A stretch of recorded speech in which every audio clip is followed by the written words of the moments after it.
Hello and welcome to this episode of Pickle's Garage. Today we're going to be working on a truck that you've only barely seen so far on my channel.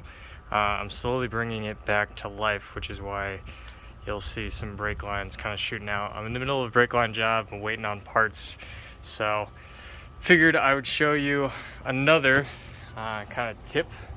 So today I'm actually going to be going over all of the sensors. Gauges is probably a better word for it, but for the most part I'm really just installing a temperature gauge, but I'll show you the volts gauge and the oil pressure gauge that is kind of in the same cluster. The reason I'm talking about the way I am is because this was installed 10 years plus ago, and the temperature gauge just wasn't working. So everything has already been set up except for the replacement of the temperature gauge, which I'm actually doing, but figuring that most of you guys will have a similar cluster, I'm gonna real quick go through both the volts and the oil on top of, I guess, the more in detail temperature. So going ahead and starting with the gauge location themselves, you can buy these almost anywhere.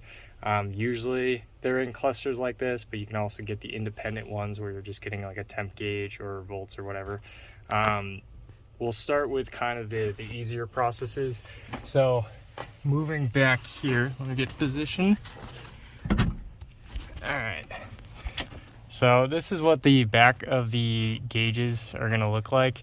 Now, all of these have a light, and they have kind of their own individual like power sources and whatnot. So for the lights, you're going to be just connecting it to a power source. The wiring is all directed through this green wire and connected to the fuse box to the accessories, which you can kind of see wiggling, is just on the accessories of that. So everything is spliced into the same wire here, and that is what's controlling the light bulb, and then they're all grounded to the same bolt right here, this nut.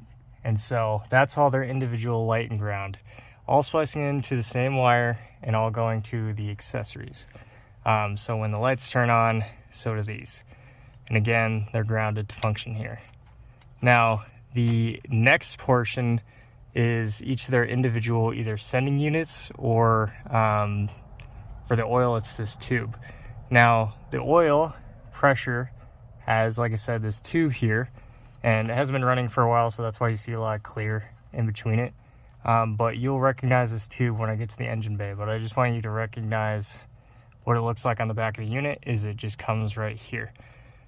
Now, the volts is actually technically the easiest because all you have to do is bring this to a power source. So it's grounded here, and then this green wire is going all the way, once again, down here, and it is just connected to a power source here on the actual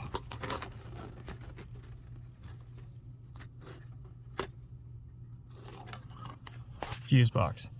So 2 green wires that they used, one going there, accessory, and one going there.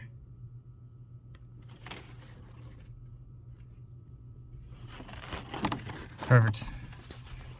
So, because that's honestly the easiest one, because you just have to bring it to a power source and it will tell you what the volts are. Now, the final one is this kind of interesting line here, which you don't want to kink, by the way. This is going to be the temperature. And so once again, it's got its own light bulb, and then it's got this, which you're going to run to the engine bay. So let's go to the engine bay here real quick. Okay, so as you can see, coming through the firewall, you have your temperature sending unit right here, and then you also have the oil pressure tube right there. So I'm gonna see if I can get to the oil pressure location, and you can see it right there under the distributor. That tube goes right into the block. So there's a connection port right there. Go ahead and connect it nice and tight so you don't have any leaks, because if you have leaks, it can lead to spraying out oil and ultimately damage the engine if you don't address it or don't pay attention to your oil. So very important, but that is where that connection goes. Now you'll notice there's actually a number of different ports on both your intake and your block itself. The reason for this is so that you have kind of options to place different things, but you also have the ability to add different things, right? And so there is going to be, I guess, some disagreement potentially on where to best put your temperature sending unit, but ideally the best place is actually as close to the thermostat as possible. Now the thermostat on a 350 block, as with really all engines, or at least most, I don't want to say all, but it's going to be right under where the radiator is going ahead and pumping fluid from the top into the top of the engine. It's going to be right under this cap here. So you want to be close to this, ideally. That'll give you the best and most accurate temperature for, you know, all intents and purposes for your block. You'll notice that there's one right there, and then there's one also on the far side. Now I was thinking about putting mine right here, but I think just with the design of it, I'm worried about it getting kind of kinked with it being directly under the hose, because there is going to be kind of that metal into the tube. So I'm going to go ahead and actually put mine on the far side, right? The other location is, there's actually, and this is how it is on my Z28, but they have it right here, and it's a different sending unit altogether. It's kind of like a little stubby, and it's got a wire connected to it rather than this seemingly copper line. But the issue with putting it right there is you'll actually run into issues with a misread on the temperature, especially when you turn off the engine, just with the exhaust right there.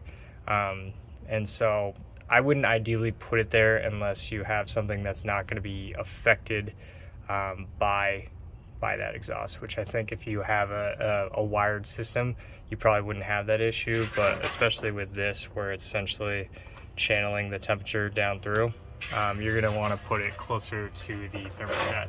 Now, if you wanted to take off the cap and once again put it under here, it's a 9/16 for those. You're just going to lift it, collect your fluid on the bottom, and then you'll just place it there. But like I said, I think I'm going to run into a kink issue if I do it there myself. So I'm just going to wrap it around the back of the engine, and I'm going to do it on that far side. Now, you'll notice it's a square. So essentially you just put the ratchet directly into it, and you're going to go ahead and twist it off. So I'm going to go ahead and do that real quick and show you the next steps. Alright, so taking off this plug here, it was on there pretty tight. So I did throw some WD-40 on it. You want to be careful, obviously it's flammable, so use as little as you need to. The other thing is definitely use a breaker bar. If ever you find yourself, like, this is a long ratchet, but if ever you find yourself where you're really kind of torquing it, it's just better to use a breaker bar. You'll save your tools, and ultimately it's huge, right? Yeah, you don't have to replace a bunch of this stuff. So breaker bar, save your life. If you don't know what that is, I'll show you at the very end of the video. But basically I'm just gonna unscrew this plug here, and then all I have to do is, your kit, your temperature gauge should come with a couple different sizes, because, you know, this isn't one size fits all. But all you have to do is screw it into the size that takes, and you're good to go. So let me get this plug out, and then I'll show you one kind of more important step, and then we'll go ahead and close. Alright, so I found my size for my particular Edelbrock intake. It was the biggest brass fitting. So what you'll notice is it's got a little white on it. What that is Teflon tape. For the most part, it's kind of used for air applications, but, you know, anything that helps avoid leakage, especially with something in like a higher pressure scenario, you're gonna want to use. So all you have to do is use it like any other tape, wrap it around the threads. You know, 1, maybe 2 layers is totally fine. because you don't want to do too much, because it's just going to make it really hard to twist in, and it's going to have to kind of rip it apart anyways, just in order to get into the fitting. So again, you know, a little will do you. I'm going to do it on both layers. So that's the one that's actually going in, and then this is going to go directly into the housing. Another kind of tip on it is don't do it on the first couple threads, just do it on the top threads. First couple threads you're going to want to keep clean so you can screw it in a little easier, and besides, top threads are all you need, just because that's kind of your layer of defense. Now I'm screwing this in. This big one is a 22, and so I'm going to go ahead and get that completely in. This is probably a half, but I'll double check. I'm going to throw this in. I'll let you know what size this was, and I'll show you that breaker bar, and we'll call it a day. Alright, so it was much bigger. It was actually a 16, but make sure it's nice and snug. You don't want any leaks. And this is the breaker bar I was talking about. Basically, kind of looks like ratchet, but doesn't have any ratcheting parts. So if you break this, it's a lot cheaper. I also use a pipe sometimes. Basically, you just slide down the end of this, get a little extra torque. And then last tip is when you are putting this on the threads, make sure that as you're tightening, it's actually wrapping it as you're tightening. And by that, I mean when you wrap it around the threads, you do it kind of like from underneath and around, right? Counterclockwise, because you're turning it clockwise. And so if it's counterclockwise, when you end it, that little extra tab at the very end is going to be like wiped with the threads. It's not going to go against the grain, because if you did it both in the same direction, as you tighten it, it's just going to peel off that tab. So hopefully that makes sense. But yeah, that is the 3 gauges, and thank you for watching.